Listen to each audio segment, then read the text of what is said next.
या पौर्णिमेच्या निमित्ताने आपण सर्वजण या दत्त महाराजांच्या दरबारामध्ये एकत्रित जमलेलो आहोत. माऊली हे गोष्ट लक्षात घ्या, परमार्थ करणाऱ्या कुटुंबावर अचानक एखादं दुःख आपली घटना घडली, तो व्यक्ती आपण एवढे परमार्थ करतो, देवदेव करतो, एखाद्याशी आषाढीची वारी करतो, उपवास करतो, परमेश्वराची भक्ती करतो, नामस्मरण करतो, तरी परमेश्वरा माझ्या जीवनामध्ये दुःख का, म्हणून त्याचा परमेश्वरावरचा विश्वास उडून जातो. म्हणून एक गोष्ट लक्षात घ्या, आपल्या जीवनामध्ये ज्या पद्धतीने आपण कर्म करतो, आपल्या जीवनामध्ये जे कर्म करत असतो, ते कर्म हे दुःख हे संकटाच्या माध्यमातून आपल्याला ते सामोरे येत असतात. आपण म्हणतो माझ्या जीवनामध्ये दुःख का, कारण की हे कर्म आहे, हे या जन्मीच असो या पूर्वजन्मीच हे प्रत्येकाला भोगावं लागतंच. त्यामधून कुणाची सुटका नाही आणि त्या माध्यमातून आपल्या जीवनामध्ये दुःख येतं, संकट येतात. त्यावेळेस माऊलींनो आपण खचून न जाता त्या संकटांना सामोरे जा, कारण आपण या परमेश्वराच्या नामस्मरण करत असतो, भक्ती करत असतो, त्याच्यात निस्वार्थ असायच्या विश्वास करत असतो. कारण आपण गंभीरपणे त्या संकटाला सामोरे गेले ना, परमेश्वर तुमच्या पाठीशी उभा राहण्याच्या कराटे राहणार नाही. त्यामुळे खचून जाऊ नका. संकट हे येणारच आहे, दुःख हे येणारच आहे. जोपर्यंत आपले कर्म आपल्याला भोगायचं आहे तर आपल्याला संकट येणार आहे, पण त्या माध्यमातून आपण परमेश्वराच्या दरबारात येऊन एक पुण्याचा वाटा तो तयार करत असतो. भक्तीच्या माध्यमातून, नामस्मरणाच्या माध्यमातून, सेवेच्या माध्यमातून दिन दोघांना मदत करतो, त्यांची सेवा करतो. या माध्यमातून आपले पुण्य तयार होत असतात आणि हे पुण्य हे आपले जे कर्म आपण होतो आपल्याला उपयोगी येत असतं. ते लक्षात घ्या. त्या माध्यमातून खचून जाऊ नका, त्या दुःखाला सामोरे जा, कारण दुःख येणार आहे, सुख सुद्धा येणार आहे. दुःखानंतर सुख येणारच आहे. पण आताचा माणूस कसा आहे का, ज्यावेळेस सुख तुमच्याकडे येतं, परमेश्वर तुम्हाला देऊन पाहत असतो, सर्व काही तुम्हाला देऊन पाहत असतो. लक्षात घ्या, एखादं उदाहरण आजूबाजूला तुमच्या घडले असेल, तुम्हाला जाणवेल. श्रीमंत असा व्यक्ती असतो, त्याच्याकडे 200-250 एकर जमीन असते, बंगला, गाडी, नोकर चाकर, धनाधन्य संपत्ती, खूप काही असतं. लक्ष्मी त्याच्या घरी पाणी भरत असते, परंतु त्याची प्रवृत्ती त्या लक्ष्मीचा त्याला उन्माद झालेला असतो. गोरगरिबांना त्रास देतो. त्रास दिल्याने जीवनामध्ये त्याचे दुःख येणार आहे, कारण दीनदुबळ्यांना मदत केली पाहिजे, त्यांना त्रास नाही दिला पाहिजे. आपली नीतिमत्ता कशी असली पाहिजे, आपली भावना कशी असली पाहिजे, इतरांना मदत केली पाहिजे. इतर दीनदुबळ्यांची सेवा केल्याने ती सेवा आहे, परंतु असं घडल्यामुळं उन्माद झाल्यानंतर ती लक्ष्मी सुद्धा रुष्ट होते. माणूस आल्याच्या नंतर त्याला घमंड होतो, अभिमान होतो. जवळ नाही तोवर देवा माझ्याकडे काही नाही, पण आल्याच्या नंतर तिला भंजलं पाहिजे, तिचा आदर केला पाहिजे, गोरगरिबांना मदत केली पाहिजे, अडल्यांना मदत केली पाहिजे. त्या माध्यमातून आपल्याला सेवा होणार आहे. ही सेवा आहे. पहा, हे सर्व करून तुम्ही पाहिलं ना, दीनदुबळ्यांना मदत केली ना, लक्ष्मी तुमच्याकडे घरी पाणी भरेल. पण आत्ताचा माणूस तसा करतोय का, विचार करा. काही क्षण आपल्या डोळ्यासमोर आणून पहा, आत्ताचा माणूस तसा करतोय का. आपण भक्ती करतोय, सर्व करतोय, पण या ठिकाणी ह्या दरबारापर्यंत बाहेर गेल्यानंतर आपली परत विचारामध्ये बदल होतो. ते विचार डगमगून देऊ नका, स्थिर असू द्या. आपले विचार स्थिर असले पाहिजे. त्या परमेश्वरावर अगाध विश्वास असला पाहिजे. आपण या ठिकाणी गुरुवार पौर्णिमेच्या माध्यमातून येतो, होमाला येतो आणि या माध्यमातून सेवा करतो, परमेश्वराची भक्ती करतो. हा विश्वास बाहेरच्या जीवनामध्ये तसाच असला पाहिजे. किती संकट येऊ द्या, त्या संकटाला सांगितलं पाहिजे, अरे तू त्या संकटाला पण मोठं करतो आणि देवाला छोटं करतो. आणि देवाला म्हणतो, मला देवा हे संकट आलेलं आहे, यातून तू वाचव. अरे आपण म्हटलं पाहिजे संकटाला, अरे माझा देव किती मोठा आहे, संकट त्यापुढे काहीच नाही. आपण संकटाला मोठं करतो आणि देवाला छोटं करतो. त्यावेळेस आपण त्या संकटाला म्हटलं पाहिजे, तू माझ्या देवापुढे काहीच नाही. त्यामुळं खचून जाऊ नका, त्याला सामोरे जा. परमेश्वर तुम्हाला यातून नक्कीच वाचवणार आहे. कारण तुमचा सेवेचा पुण्याचा वाटा या ठिकाणी तुम्ही निर्माण करताय, हे लक्षात ठेवा.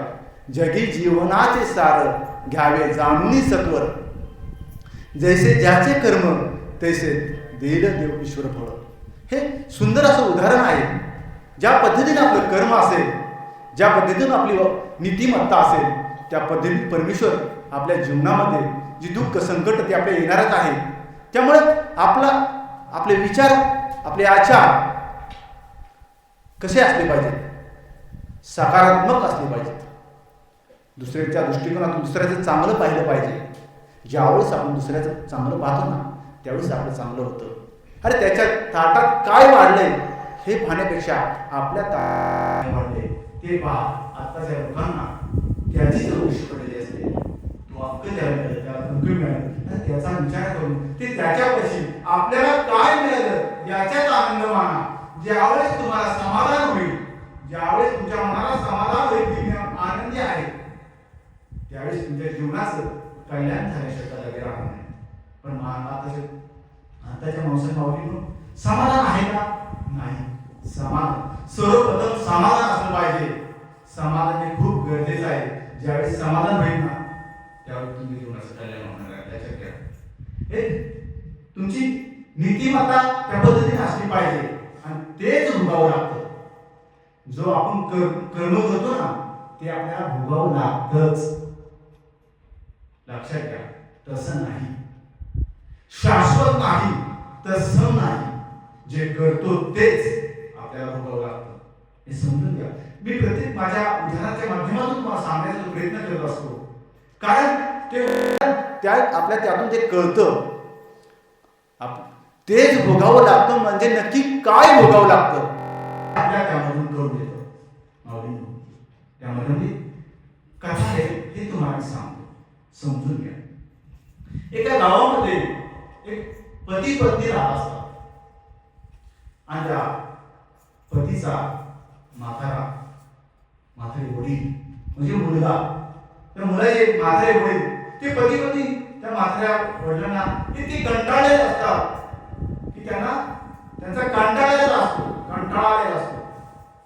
त्यांचं दररोजचं जेवण, त्यांची औषधं, त्यांना दवाखान्यात नेणं, ह्या सर्वांना ते नवरा बायको कंटाळले होते. त्यांना त्यांची वाट पाहत होते म्हणजे त्यांच्या मरणाची वाट पाहत होते. हे लक्षात, हे समजून ह्या माध्यमातून हा बोध काय आहे हा समजून घेतला. हा बोध काय आहे हा प्रथम समजून घ्या की त्यांच्या मरणाची वाट पाहत होते त्यांच्या वडिलांच्या, कारण की ते कंटाळलेले होते. आणि तो पती एक दिवस ऑफिसमधून घरी आला.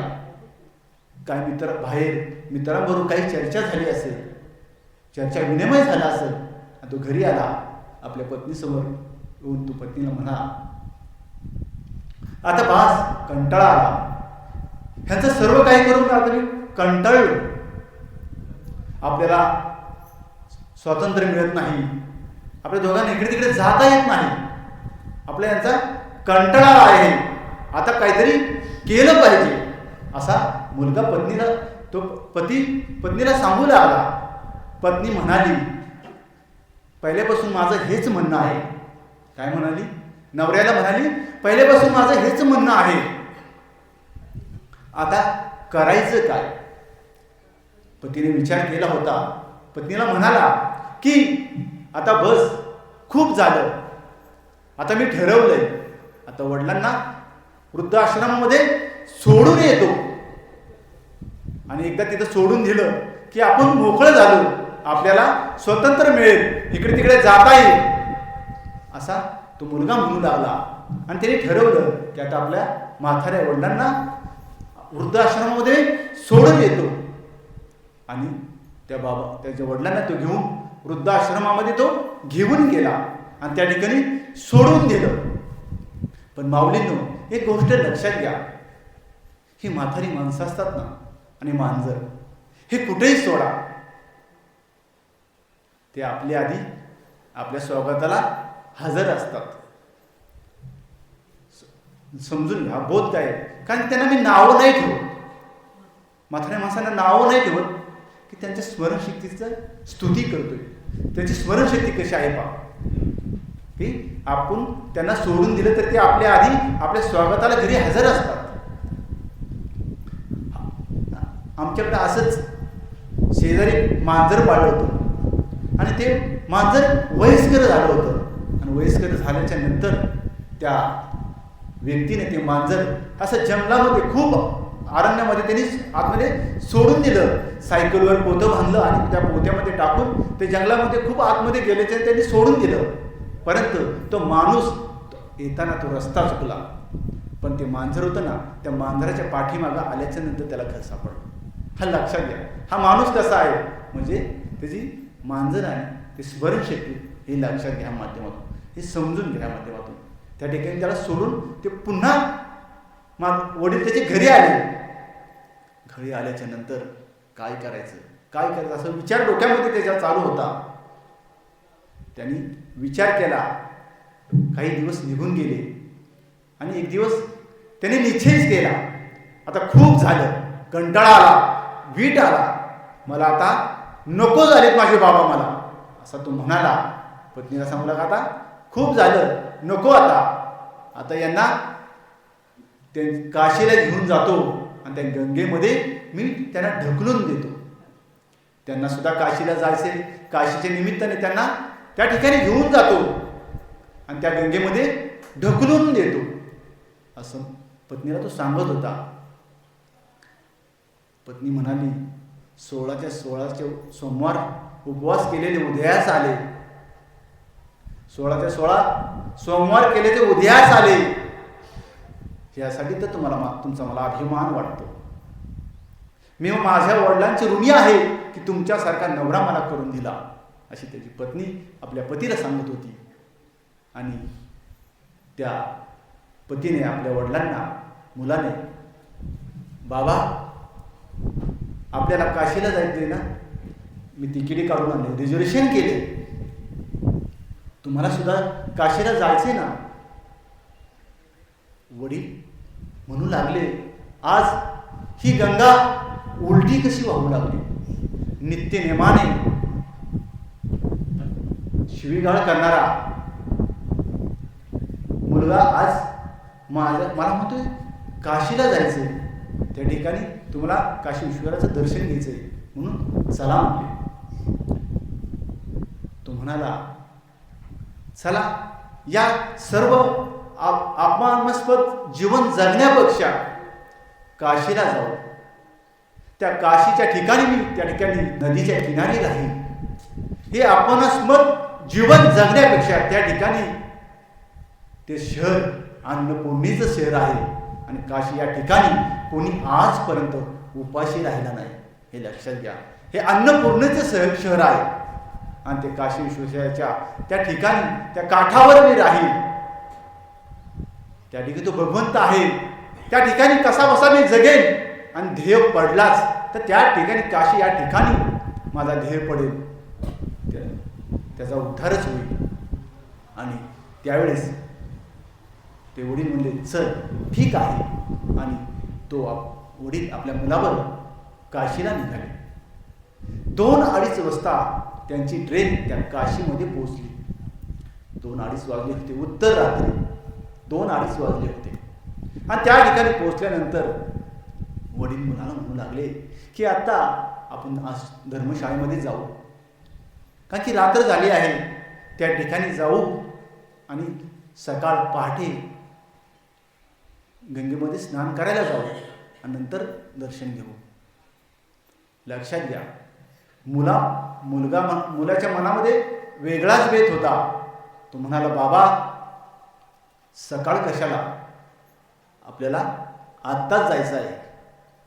सकाळ, कारण की आता गंगाई त्या ठिकाणी कुणीही नसणार आहे, निर्मनुष्य असणार आहे, शांत असणार आहे, गंगेचा प्रवाह हा वाहत असणार आहे आणि त्या ठिकाणी कुणीही नसणार आहे आणि यासारखी संधी आपल्याला मिळणार नाही. आपण सकाळ गेल्याच्या नंतर त्या ठिकाणी ढकलून दिल्याच्या नंतर कुणी ना कुणीतरी बाबांना वाचवेल आणि पुन्हा पाण्यामधून बाहेर काढतील, पुन्हा मला त्यांना घरी घेऊन जावं लागेल. नाही बाबा, आपण आत्ताच गंगेच्या स्नानाला जायचं आहे, असं मुलगा वडिलांना म्हणू लागला. ठीक आहे, तुझी इच्छा. दोघी गंगा तीरी गेले. ठीक आहे, स्नान करण्यासाठी त्याचे वडील कडेलाच पाण्यामध्ये, गुडघे एवढ्या पाण्यामध्ये त्या ठिकाणी मी स्नान करतो, आतमध्ये नाही येत, मला गार थंड पाणी सहन होत नाही, मुलाला सांगू लागले. मुलगा म्हणा लागला, बाबा तसे नाही, ज्यावेळेस आपण गंगेमध्ये स्नान करतो त्यावेळेस बेंबी इतकं तरी पाणी असावं. हे शास्त्र आहे, बरोबर आहे, कारण की बेंबी इतक्या पाण्यामध्येच त्या ठिकाणी डुबकी मारायची असते, त्या ठिकाणी त्यावेळेस आपल्याला आपल्या जीवनाचा उद्धार होत असतो. हे समजून घ्या, गुडघ्या एवढ्या पाण्यामध्ये स्नान करायचं नसतं, हे शास्त्र सांगतं. आणि बाबा मी आहे तुमच्याबरोबर, तुम्ही कशाला काळजी करता, तुम्ही काही काळजी करू नका, मी तुमच्याबरोबर आहे, मी तुम्हाला पकडलेलं आहे, असं आपल्या वडिलांना सांगू लागला. वडील मनामध्ये म्हणू लागले, त्याची तर मला भीती आहे, तू माझ्याबरोबर आहेस म्हणून. असं म्हटल्याच्या नंतर हळूहळू ते पाण्याच्या प्रवाहामध्ये दोघे जाऊ लागले. छातीपर्यंत पाणी आलं, गळ्यापर्यंत पाणी आलं, पायरी संपली, वाळू संपली आणि गळ्यापर्यंत पाणी आल्याच्या नंतर मुलाने आता ठरवलं, आता बाबांना या ठिकाणी ढकलून द्यायचं, कारण की ते कंटाळलेले होते. हा बोध काय, हा महत्त्वाचा समजून घ्या. आणि आता वडिलांना मी ढकलून देणार. आणि मुलाने आपल्या दोन्ही हाताचा जोर लावला आणि वडिलांना ढकलण्यासाठी जोर लावला.